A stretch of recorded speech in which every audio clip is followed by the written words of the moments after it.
யாழ்ப்பாணம் செம்மணி. நினைத்து பார்க்க முடியாத ஒரு கொடூரம் நிகழ்ந்துள்ளது. செம்மணி மனித புதைக்குழி. இன்று இந்த பெயர் சமூக ஊடகங்களில் அதிகளவாக ஷேர் செய்யப்படுவதுடன் உலக அரங்கில் ஒரு பேசு பொருளாகவும் மாறியுள்ளது. செம்மணி மனித புதைக்குழி அகழ்விலிருந்து ஒவ்வொரு நாளும் அதிர்ச்சிகரமான தகவல்கள் வெளிவந்த வண்ணம் இருக்கின்றது. எலும்புக்கூடுகள் இருக்கும் நிலையை பார்த்தால் எங்களுக்கு அநியாயம் நடந்துள்ளது, அதற்கான தீர்வை பெற்றுத்தாருங்கள் என்று எமது காதில் சொல்வது போல தோன்றுகின்றது. எலும்புக்கூடுகளின் எண்ணிக்கையை கண்டறிய முடியாத அளவுக்கு ஒன்றுடன் ஒன்று பின்னி பிணைந்துள்ளன. அப்படியென்றால் இவர்கள் கொல்லப்பட்டு அள்ளிச் சென்று புதைக்கப்பட்டார்களா?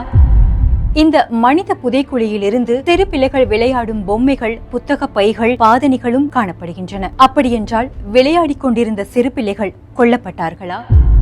இதுவரை 38 எலும்புக்கூடுகளின் தொகுதிகள் கண்டறியப்பட்டுள்ளன. இந்த மண் நீண்ட காலமாக புதைந்திருந்த சில சம்பவங்களை வெளிக்கொணர முயல்கின்றது. ஆம், 1996ஆம் ஆண்டு தமிழ் மாணவியான கிருஷாந்தி குமாரசுவாமி வன்புணர்வுக்கு உள்ளாக்கப்பட்டு கொலை செய்யப்பட்டிருந்தார். அந்த வழக்கில் குற்றவாளி என தீர்ப்பளிக்கப்பட்ட இராணுவ வீரர் ஒருவர் 300க்கும் மேற்பட்ட தமிழர்களை இங்குதான் புதைத்திருக்கின்றோம் என்ற வாக்குமூலத்தையும் நீதிமன்றத்தில் வழங்கியிருந்தார். அதன் பின்பு 1999ஆம் ஆண்டு இந்த மனித புதைக்குழி அகழ்வு ஆராய்ச்சிக்கு உட்படுத்தப்பட்டு 15 உடல்கள் கண்டறியப்பட்டிருந்தன. அதன் பின்பு இந்த சம்பவத்திற்கான நீதிகளும் வழங்கப்படவில்லை, நியாயங்களும் பெற்றுக் கொடுக்கப்படவில்லை. இப்போது 2025 செம்மணி மீண்டும் பேச ஆரம்பித்துள்ளது. மீண்டும் தோண்டப்பட்ட இந்த செம்மணி மனித புதைக்குழியிலிருந்து சிறுவர்கள் உட்பட 38 எலும்பு தொகுதிகள் கண்டறியப்பட்டிருக்கின்றன. இவை யாவும் காணாமல் போன தமிழர்களின் நினைவுகளாக